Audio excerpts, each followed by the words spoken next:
ઓ માસી શું કરો છો માસી તમે? મુઠિયા બનાવો છે? એટલા બધા એટલા કોને હારું કરો માસી? છોકરા હારું ને સ્કૂલના છોકરા હારું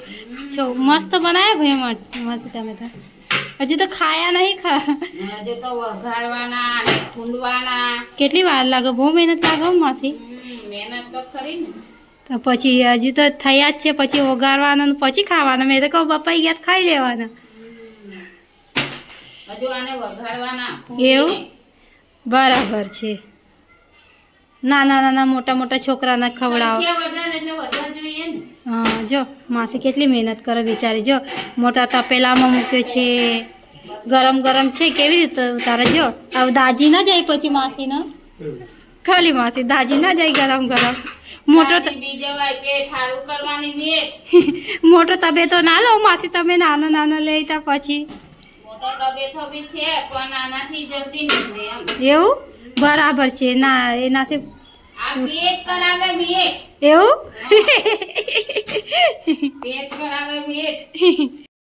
આ માસી કાપે છે માસી એવી રીતે કાપવાનું હોય મોટા તબેતા છે હા કે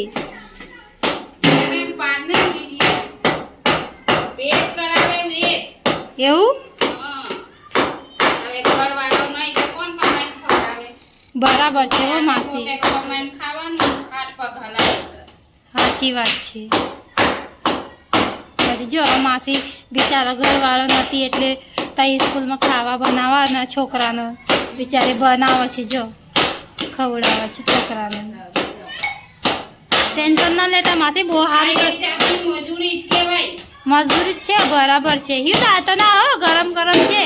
હિયું ખાવાનો પછી આપશે માસી વગાડશે ને પછી તને આપશે ખાવાના હા કે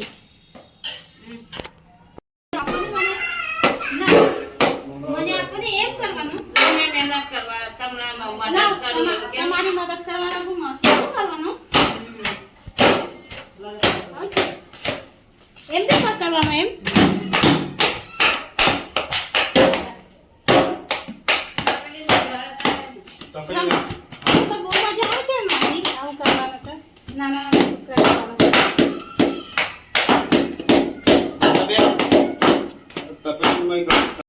અંદર તેલ મૂક્યો છે હા હવે રાઈનો વઘાર કરીને મુઠિયામાં નાખું છું હા હા બરાબર જો એ માસીને રાઈનો વઘાર કરે છે મુઠિયામાં નાખવા સારું હવે મુઠિયામાં વઘાર નાખી દેવાનો પછી હલાવીને છોકરાને મુઠિયા ખવડાવવાનું માસી બનાવે છે બાળકો માટે મધ્યાહન ભોજન બનાવે છે રોજનો તાજો માસી રોજનું તાજું ભોજન બનાવીને ખવડાવવું છે એવું માસી રોજનું તાજું ભોજન મધ્યમ ભોજન ખવડાવે છે બાળકો માટે રોજનું તાજો બનાવે છે માસી ઓય થઈ જો તાજો બને છે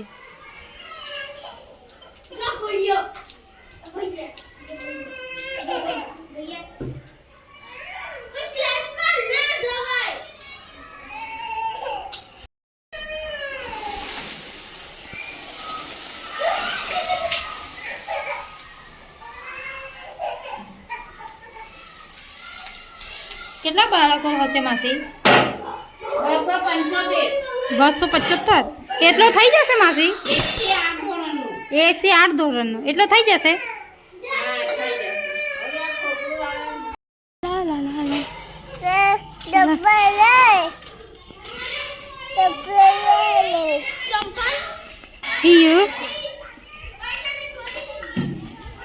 ચલો ચલો ચલો